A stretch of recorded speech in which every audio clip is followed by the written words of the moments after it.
جب اذان ہو رہی ہو تو یہ 6 کام بالکل بھی نہ کریں، اس سے اللہ تعالیٰ بہت ناراض ہوتا ہے۔ نمبر 1، اذان کے وقت باتیں نہ کریں۔ نمبر 2، اذان کے وقت موبائل اور ٹی وی کو بند کر دیں۔ نمبر 3، اگر قرآن پاک کی تلاوت چل رہی ہو تو اسے بند کر دیں۔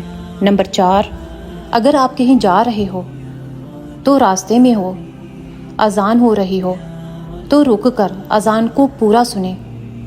نمبر 5، عورتوں کو اذان کے وقت سر کو ڈھانک کے رکھنا چاہیے۔ نمبر 6، اذان کو غور سے سنیں اور اس کا جواب دیں۔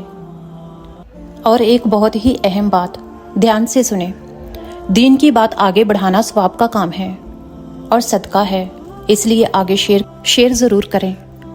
آپ کو پتہ ہے جب ہم قرآن پاک کو اٹھاتے ہیں تو شیطان کے سر میں درد ہوتا ہے، اور جب ہم قرآن پاک کو کھولتے ہیں تو شیطان پریشان ہو جاتا ہے، اور جب ہم قرآن پاک پڑھتے ہیں تو شیطان کمزور ہو جاتا ہے۔ تو چلیں قرآن پاک کو آج اتنا پڑھتے ہیں کہ شیطان کو کمزور کر دیتے ہیں، اور شیطان ایک دن اتنا کمزور ہو جائے کہ اٹھ بھی نہ سکے۔